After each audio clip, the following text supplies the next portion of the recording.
শ্রীরামপুর নিয়ে কথা বলবো আমরা আজকে। শ্রীরামপুর লোকসভা কেন্দ্র, সেখানকার তৃণমূল কংগ্রেসের প্রার্থীকে নিয়ে যদি বলতেই হয় তাহলে কিন্তু একটু ফ্ল্যাশব্যাকে যেতে হবে। হ্যাঁ, একটু ফ্ল্যাশব্যাকে যাই, না হলে ঠিক জুৎসই হবে না ব্যাপারটা। কল্যাণ বন্দ্যোপাধ্যায় শ্রীরামপুরে এবার তৃণমূল কংগ্রেসের প্রার্থী, তিনি আইনজীবী এবং 3 বারের সাংসদ। তো সেই কল্যাণ বন্দ্যোপাধ্যায় নাকি কোট আনকোট নেশাখোর, চরিত্রহীন, লম্পট, তোলাবাজ। না না কল্যাণবাবু, আমাকে কেস দেবেন না, আমি বলছি না এসব কথা, আমি একটু ধরিয়ে দিচ্ছি, জাস্ট মনে করিয়ে দিচ্ছি। বছর দুয়েক আগে যখন তৃণমূল কংগ্রেস বলছে অভিষেক বন্দ্যোপাধ্যায় আমাদের আগামী দিনের সেনাপতি, আমাদের আকাশের ধ্রুব তারা, আমাদের গগনের উদীয়মান সূর্য, আমাদের তৃণমূল কংগ্রেসের জীবন, সেই সময় কল্যাণ বন্দ্যোপাধ্যায় তার স্বভাবসিদ্ধ ভঙ্গিতে অভিষেকের বিরুদ্ধে একটা আলটপকা মন্তব্য করেছিলেন যে কে অভিষেক, কে অভিষেক, আমি তো শুধু মমতা বন্দ্যোপাধ্যায়কেই জানি, তৃণমূল বলতে আমি শুধু দিদিকেই জানি, কে অভিষেক। ব্যাস, সঙ্গে সঙ্গে কল্যাণবাবুর ওপরে যে তাণ্ডব নেমে এসেছিল সেটা ছিল দেখার মতো। প্রথমে শ্রীরামপুরে পোস্টার পড়ল তৃণমূলের তরফ থেকে, যেখানে লেখা রয়েছে আর নয় কল্যাণ, অকল্যাণের মুক্তি চাই, শ্রীরামপুরে নতুন সাংসদ চাই, দিদি তুমি বিচার করো, দাদা তুমি বিচার করো। কিন্তু পোস্টারে ঠিক জমলো না ব্যাপারটা। এরপরে এলো ফ্লেক্সের ওপরেও বড় বড় করে লেখা আর নয় কল্যাণ। তারই সঙ্গে সেই ফ্লেক্সে, তৃণমূলের তরফ থেকে দেওয়া ফ্লেক্সে কল্যাণ বন্দ্যোপাধ্যায়কে নেশাখোর, চরিত্রহীন, তোলাবাজ এই কথাগুলো বলে উল্লেখ করা হলো। এবং বেস্ট পার্ট হচ্ছে, কলকাতা হাইকোর্টে দেখা গেল একাংশ আইনজীবীরা কল্যাণ বন্দ্যোপাধ্যায়ের বিরুদ্ধে বিক্ষোভ দেখাতে শুরু করেছেন।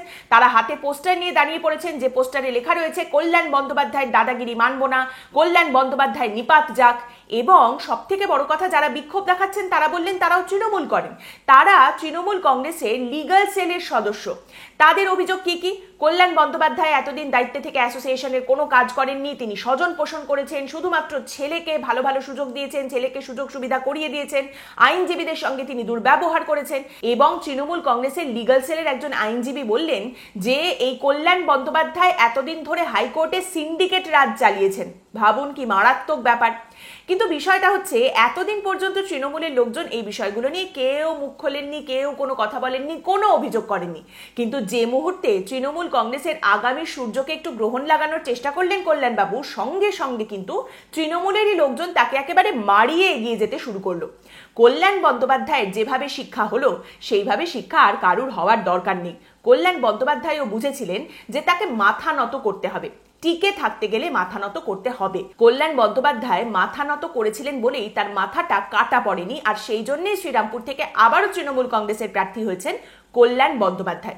তবে if you think about it, তৃণমূলের লোকজনের কল্যাণবাবুর বিরুদ্ধে যে অভিযোগ, তৃণমূলের লোকজন বলছেন যে কল্যাণ বন্দ্যোপাধ্যায় নেশাখোর, চরিত্রহীন, তিনি তোলাবাজ, তিনি সিন্ডিকেট রাজ চালিয়েছেন। কিন্তু তারপরেও তৃণমূলই কিন্তু আবার শ্রীরামপুরে কল্যাণ বন্দ্যোপাধ্যায়কে প্রার্থীও করেছে। মানে তৃণমূল সব জেনে শুনেই এমন একজনকে প্রার্থী করেছে, এর থেকে ভালো কাউকে তারা প্রার্থী হিসেবে খুঁজে পায়নি। এবং তারই সঙ্গে বলতে হয়, হাইকোর্টের আইনজীবীরা কল্যাণবাবুর বিরুদ্ধে বিক্ষোভ দেখাচ্ছেন, এটা অত্যন্ত লজ্জার একটা বিষয়। কারণ কল্যাণ বন্দ্যোপাধ্যায় যথেষ্ট কম্পিটেন্ট একজন লয়ার হিসেবে তিনি যথেষ্ট ভালো। আপনারা নিশ্চয়ই অনেকেই কোর্টরুমের যে অনলাইন স্ট্রিমিং হয় সেখানে কল্যাণ বন্দ্যোপাধ্যায়ের আর্গুমেন্ট করা দেখেছেন। তিনি অনেক বড় বড় রাজ্যের হয়ে মামলাও সামলেছেন। একটা সময় ভিখারি পাসওয়ানের মামলা, যেটা মমতা বন্দ্যোপাধ্যায়কে অনেকটা সামনের সারিতে এগিয়ে এনেছিল, সেই মামলাও সামলেছিলেন কল্যাণ বন্দ্যোপাধ্যায়। তাকে এসব কথা শুনতে হয়েছে। এত বছরের একজন আইনজীবী, এত বছরের সাংসদ, ক্ষমতায় থাকা একজন মানুষের হাল এইরকম হতে পারে, সেটা না দেখলে সত্যিই বিশ্বাস করা যায় না। কল্যাণ বন্দ্যোপাধ্যায় আস্তে আস্তে শিখেছেন যে ক্ষমতায় টিকে থাকতে হলে তাকে কিছু তো দিতেই হবে, কিছু নিতেই হবে, আর পিঠে কিছু জুতো খেতেই হবে। কল্যাণ বন্দ্যোপাধ্যায় সময়ের সঙ্গে সঙ্গে এটাও জেনেছেন যে অভিষেকের গুণগান গাইতে হবে আর আনুগত্যের নুন খাইতে হবে। আর সেই কারণেই সেই পুরনো পথ কল্যাণ বন্দ্যোপাধ্যায় আর মারাননি। কল্যাণবাবুর ইতিহাসেই রয়েছে কুকথা বলা, অন্যান্য মানুষকে আক্রমণ করা, ব্যক্তিগত আক্রমণ, অত্যন্ত কুরুচিকর ভাষায় আক্রমণ করা। এর আগে তিনি বহুবার করেছেন। যেমন একটা সময় প্রাক্তন মুখ্যমন্ত্রী বুদ্ধদেব ভট্টাচার্যকে আক্রমণ করেছিলেন কল্যাণ বন্দ্যোপাধ্যায়, এবং তার সম্পর্কে কি বলেছিলেন একবার শুনে নিন।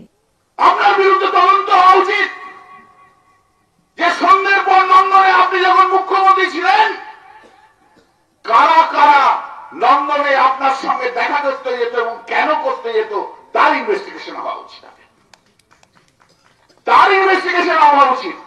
আপনি বাংলায় মমতা বন্দ্যোপাধ্যায়ের সততা নিয়ে প্রশ্ন করেন, আরে বাংলার মানুষ আপনার চরিত্র নিয়ে প্রশ্ন করে, আপনি কোন চরিত্রের মানুষ?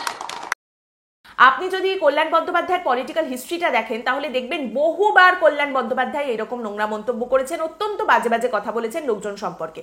যেমন যখন জগদীপ ধনখড় মহাশয় আমাদের রাজ্যের রাজ্যপাল ছিলেন, সেই সময় তাকে উদ্দেশ্য করে কল্যাণ বন্দ্যোপাধ্যায় বলেছিলেন উনি হচ্ছেন রক্তচোষা গণতন্ত্রের কসাই। তারপর যখন জগদীপ ধনখড় আমাদের দেশের উপরাষ্ট্রপতি হলেন, তারপরে পার্লামেন্ট থেকে বহিষ্কৃত হওয়ার পর কল্যাণ বন্দ্যোপাধ্যায় বাইরে বেরিয়ে এসে অত্যন্ত কুরুচিকর অঙ্গভঙ্গি করে উপরাষ্ট্রপতিকে নকল করে দেখিয়েছিলেন, মিমিক্রি করছিলেন তিনি। তো এসব তিনি বারবার করেছেন। এবারের নির্বাচনী প্রচারে তিনি যে থেমে যাবেন এটা তো ভাবনাই ভুল। দেখুন, তিনি অলরেডি ব্যক্তিগত আক্রমণ শুরু করে দিয়েছেন তার প্রতিপক্ষকে, সেটা সিপিআইএম এর প্রার্থী হোক বা বিজেপির প্রার্থী হোক। বিজেপির প্রার্থীর কথা একটু পরেই আসছি। দীপশিতা ধর, যিনি সিপিআইএম এর প্রার্থী হিসেবে দাঁড়িয়েছেন, তার উদ্দেশ্যে কল্যাণ বন্দ্যোপাধ্যায় অনেক রকমের মন্তব্য করেছেন, যার মধ্যে একটা হচ্ছে আগে ভিয়েতনামে বৃষ্টি পড়লে এখানে কমরেডরা কৌটো নাচাতে নাচাতে বেরিয়ে পড়তো সাহায্য চাওয়ার জন্য, আর এখন জওয়াহরলাল নেহেরু ইউনিভার্সিটিতে এসএফআই জিতলে কমরেডরা ভাবেন তারা শ্রীরামপুরও জিতবেন। দীপশিতা ধর যখন কল্যাণ বন্দ্যোপাধ্যায়কে বলেন যে তিনি মিস্টার ইন্ডিয়া, কারণ তার লোকসভা কেন্দ্রে তিনি সবসময় অনুপস্থিত, তাকে দেখতেই পাওয়া যায় না, সেটার উত্তরে কল্যাণ বন্দ্যোপাধ্যায় দীপশিতা ধরকে বলেন যে উনি তো মিস ইউনিভার্স, দেশ বিদেশ ঘুরে এখন শ্রীরামপুরে এসে তিনি মিস্টার ইন্ডিয়ার দেখা পেয়েছেন।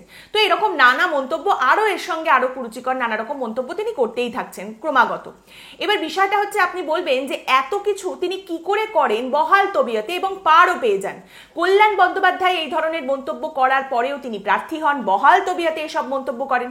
তার নিজের দলের মধ্যে তিনি একটু ট্যাফু করতে গেলেই কিন্তু তার হাতে হ্যারিকেন ধরিয়ে দেওয়া হয়, কিন্তু তারপরেও তৃণমূলের তরফ থেকে তাকে প্রার্থী করা হয়। কেন? তার কারণ তৃণমূল কংগ্রেসের সিম্বলটা নিয়ে দাঁড়ানোর পরে কল্যাণ বন্দ্যোপাধ্যায় অদ্ভুত মার্জিনে জেতেন। গতবারও শ্রীরামপুর লোকসভা কেন্দ্র থেকে কল্যাণ বন্দ্যোপাধ্যায় যে জিতেছেন তার জেতার মার্জিন ছিল প্রায় 1 লাখের কাছাকাছি। তো এহেন কল্যাণ বন্দ্যোপাধ্যায় এবারে তৃণমূল কংগ্রেসের প্রার্থী, তিনি দীপশিতা ধরের উপরে বেশ চটেছেন, সিপিআইএম প্রার্থীর উপরে তিনি বেশি চটেছেন। তার কারণটা হচ্ছে শ্রীরামপুরে এবারে যদি কিছুটা ইন্টেলিজেন্স এবং ফাইট তাকে কেউ দেয় তাহলে সেটা হচ্ছে সিপিআইএম এর প্রার্থী, যার জেতার সম্ভাবনা অত্যন্ত কম। কিন্তু তারপরেও এই সিপিআইএম প্রার্থীর অবস্থাটা বিজেপির শ্রীরামপুরের প্রার্থীর মতো এলএম নতুন দেশে নয়। বিজেপি এই মুহূর্তে বলছে গোটা দেশ জুড়ে তারা 400 পার করবে, পশ্চিমবঙ্গে তাদের টার্গেট 30, এবং এইরকম একটা জায়গায় দাঁড়িয়ে একটা বড় লড়াই, ভীষণ গুরুত্বপূর্ণ একটা লড়াই যেটাকে বিজেপি যথেষ্ট সিরিয়াসলি নিচ্ছে, সেখানে দাঁড়িয়ে শ্রীরামপুরে বিজেপির তরফ থেকে একজন সিরিয়াস ক্যান্ডিডেটকে দাঁড় করানো হবে লড়াইয়ের জন্য, এটা ভাবা বা এটা আশা করাটা একেবারেই ভুল নয়। কিন্তু বিজেপির তরফ থেকে শ্রীরামপুরে যিনি দাঁড়িয়েছেন তার নাম কবির শঙ্কর বসু, এবং খুব অনেস্টলি বলতে গেলে যদি বলা হয় যে এবারের নির্বাচনে যতজন ক্যান্ডিডেট দাঁড়িয়েছেন পশ্চিমবঙ্গে অন্তত, তার মধ্যে ক্লুলেস ক্যান্ডিডেট কারা রয়েছেন তাহলে সেই তালিকায় কবির শঙ্কর বসুর নামটা নিশ্চয়ই দেখতে পাওয়া যাবে। কবির শঙ্কর বসুকে, তিনি ছোটবেলা থেকে বাইরে পড়াশোনা করেছেন। তাকে যখন প্রশ্ন করা হচ্ছে তিনি কেন দেশে এলেন, কেন রাজনীতিতে নামলেন, তার উত্তর তিনি বলছেন যে মাটির টানে। যে মানুষটা এই গ্রাম বাংলার, পশ্চিম বাংলার মাটির ঘুরেও দেখেননি, তিনি মাটির টানে রাজনীতিতে এসেছেন। বেশ ফেয়ার এনাফ। তিনি বলছেন যে তিনি তৃণমূল কংগ্রেসের বিরুদ্ধে অনেক মামলা করেছেন এবং সেসব মামলা টামলা করতে করতেই শাসক দলের বিরুদ্ধে, রাজ্য সরকারের বিরুদ্ধে মামলা করে করেই তিনি সামনে এসেছেন। তাকে যখন প্রশ্ন করা হচ্ছে কোন কোন মামলা, সেখানে তিনি কি কি করেছেন, সেখানে তিনি বলছেন যে না, তিনি টিমে ছিলেন, টিম অফ লয়ার্স যারা ছিল তাদের মধ্যে তিনিও একজন ছিলেন। এবং আপনি যদি সেই সব মামলার উকিলদের তালিকাগুলো খোঁজেন তাহলে দেখবেন সেখানে শেষ 4 বা 5-এ রয়েছে কবির শঙ্কর বসুর নাম। দেখুন, পশ্চিমবঙ্গে এই যে এত মামলা হচ্ছে তৃণমূল কংগ্রেসের দৌলতে এবং গামলা মামলার দৌলতে, আমাদের প্রচুর লিটিগেশন ওয়েবসাইটে সাবস্ক্রিপশন নিয়ে রাখতে হয় নিজের একেবারে গ্যাটের করি খরচ করে। তো সেখানেও কোনো সিগনিফিকেন্ট জায়গায় কবির শঙ্কর বসুর নাম নেই। ছোটবেলায় ওই গ্রুপ প্রজেক্ট হতো না, 4 জন মিলে প্রজেক্ট করবে, একজন খাটাখাটনি করে প্রজেক্টটা নামাতো, বাকি 3 জন এসে নাম লিখিয়ে দিত, ওই রকমই ব্যাপার। আপনি দেখবেন অনেক সময় ওই সুপ্রিম কোর্ট বা হাইকোর্টে বড় বড় মামলায় কোনো এক পক্ষের তরফ থেকে 10-12 জন উকিলকে দাঁড় করানো হয়, কালো কোট পরে দাঁড়িয়ে আছেন 10-12 জন। এটা না অনেকটা শো অফ স্ট্রেংথ। এখানে হয়তো 8-9 জনই কোনো কথা বলবেন না, কিন্তু তাদের দাঁড় করানো হয় এটা দেখানোর জন্য যে দেখো আমাদের দল কত ভারী, সেই রকমই ব্যাপার। উনি বলছেন উনি ওপেনিং ব্যাটসম্যান, কিন্তু দেখা যাচ্ছে উনি 9 বা 10 নম্বরে মাঠে নামছেন, অথবা বেঞ্চ থেকে কোনো দিন উনি বেরোতেই পারছেন না। যাই হোক, তো কবির শঙ্কর বসুর পলিটিক্যাল ক্যান্ডিডেট হিসেবে পোটেনশিয়ালটা কি, তার ক্যাপাসিটি কি? কবির শঙ্কর বাবু বলছেন এর আগের বার যিনি বিজেপির ক্যান্ডিডেট হয়েছিলেন শ্রীরামপুরে, তার হয়ে 14 দিনের জন্য তিনি প্রচার করে দিয়েছিলেন। নির্বাচনী রাজনীতি, নির্বাচনী লড়াইয়ের সারবত্তা বোঝা তো অনেক দূরের কথা। সত্যি কবিশঙ্কর বসুর কথাবার্তা এবং তার ভাবভঙ্গি দেখে মনে হচ্ছে বিজেপি কবিশঙ্কর বসুকে শ্রীরামপুরে কল্যাণ বন্দ্যোপাধ্যায়ের বিরুদ্ধে দাঁড় করিয়েছে একমাত্র একটাই কারণে।